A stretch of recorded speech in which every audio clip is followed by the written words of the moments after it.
Hi everyone, Christina here. Welcome to another card video for assignmentsofstamp.com. Today I'm going to be using another Stamptember collaboration set. This time it's from the Greeting Farm. And if you know me, you know I love the Greeting Farm stamps. Their images are adorable, they're great for coloring, and they're also really perfect for learning how to color. However, sometimes if you don't want to color, these stamp sets can be a bit daunting. So instead of coloring today, I'm going to be doing some ink blending and doing some heat embossing on top. So it's a great way to use those outline images, but without having to color. So here's the stamp set from the Greeting Farm. It is called Winter is Here, and there are so many fun images that you can color or create backgrounds with on your cards. Today I'm not going to be doing some coloring. Instead, I'm going to be doing some ink blending. So I'm putting out my very stained mat here. This is an Easy Clean mat from Tonic, and I'm going to do ink blending with Distress Oxide inks.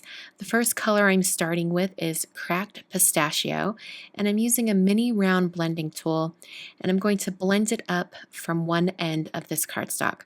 I'm using some Neenah Classic Crest Solar White cardstock in the 80-pound version, and I started with Cracked Pistachio, and now I'm bringing in Mermaid Lagoon. I'm going to try to blend these two colors as best that I can, and I'm actually going to kind of switch between the two colors so that I can get that blend even a little bit better. The thing that's interesting about blending with Distress Oxide inks is that they have a little bit of opacity to them. So if you kind of one color overtakes another one, you can always bring back that first color and kind of extend it out. Like right here, I'm bringing back in some Mermaid Lagoon because that blueprint sketch took it over a little bit. At the very end of the other color spectrum, I've got some black soot, and I'm bringing that in just to intensify that blueprint sketch. So now I've got a pretty good blend going from a nice green shade to blue to even darker bluish violet, and I really love how that turned out. I'm going to hit this with my heat tool to help speed up the drying time. For the most part, Distress Oxide inks dry fairly quickly, especially when compared to fully pigment inks. This is like a hybrid ink. But I'm going to do some heat embossing today, and I want to make sure that no embossing powder sticks to not dry ink. So I'm going to do a test run here. I'm going to do a couple test runs to see if my embossing powder is still going to stick to it. And I'm glad I tested it because it wasn't completely dry. So that embossing powder was still hanging on. So I was able to wipe it off with my fingertips really easily, dry it some more, and then test that cardstock one more time. And it seemed to work that time without any problems. So now I'm going to take that background and put it into my MISTI stamp positioning tool. I'm using one of the creative corners to keep that in the same spot so that I can have stamps that go beyond the edge of the paper here on all sides. I'm arranging all of the images on my background in a very random fashion, and then I'm inking up the stamps with Versamark ink, and then I will press that down onto my background. Because there are so many images that are mounted all at the same time, I'm going to take my time and walk my fingertips over each one of these stamps. I want to make sure that each one gets the attention it deserves and gets transferred onto my background in a nice smooth design. So after I have that, I'm going to lift it up, and then I'm going to apply some white embossing powder. The embossing powder I'm using today is from Brutus Monroe. This is the Alabaster white color. And I love this stark white line on top of this blended background. And if your blending isn't perfect, like I had a couple little streaky spots, once you get going on this and add your images on top, it kind of distracts away from any not perfect blending, and it works great. If you have any areas of embossing powder that are kind of messy, you can use a dry brush just to brush that away. I then used my heat tool to heat set the embossing powder till it was smooth and melted, and it just intensified those bright lines. I then placed the stamps and moved them around a little bit and placed them to fill in those gaps, and then stamped it in the same ink once again. So this is Versamark ink. I like to use Versamark for heat embossing. That's usually the only time I use Versamark for the most part, and that's because it's a very sticky ink. It stays wet for quite a bit of time, so you don't have to rush when you're doing your heat embossing.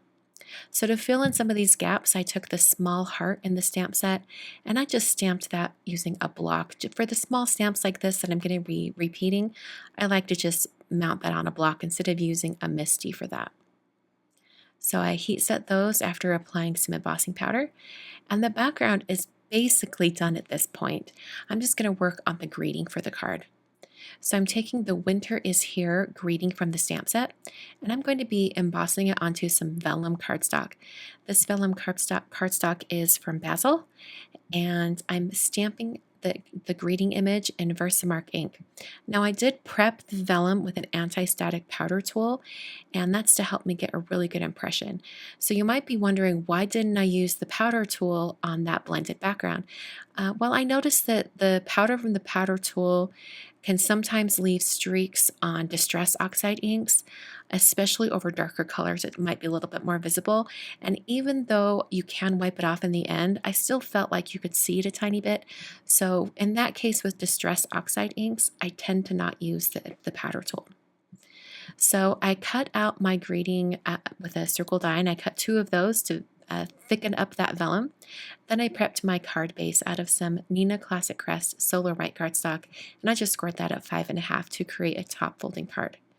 So in order to adhere these 2 vellum circles together, I'm taking some Ranger Multimedia Matte Adhesive and adding some small dots right behind the words. Then I'll press these 2 vellum circles together, and that just makes it so that the area around the words disguises the lines of the background underneath a little bit more. I found that having only 1 layer of vellum didn't provide enough contrast. It didn't block out the background enough so that the words were legible. So I adhered the background to the card base, and then I used some more of that adhesive and just put dots right behind the letters once again. And this is going to go directly onto the front of the card. I'm keeping this really simple. I considered adding twine, I considered adding sequins, things like that, but I decided I would keep this very simple and just have the greeting on top. And I did stack some acrylic blocks on top to give some weight and really adhere that vellum down to my card front. So that is the finished card for today. Really beautiful ink blended background with heat embossed images on top. Thanks so much for watching today's video. Just a quick reminder that if you want to pick up this stamp set, you'll want to do it fairly quickly because these Stamptember collaboration sets sell out quickly. I think all the ones I've used so far this month, which has only been 2 or 3 sets, they've all sold out. So if you really want to get this stamp set, you might want to act quickly. They do not restock these. They're limited edition, limited quantity, and you want to grab them while you can. Once again, thanks so much for watching today. On screen are 2 more cards for you to check out using images from the Greeting Farm. I hope you really enjoy these fun cards. Before you go, don't forget to subscribe and hit that notification bell, and also give this video a big thumbs up. I would really appreciate it. Thanks again for watching, and I'll see you guys in another video very soon.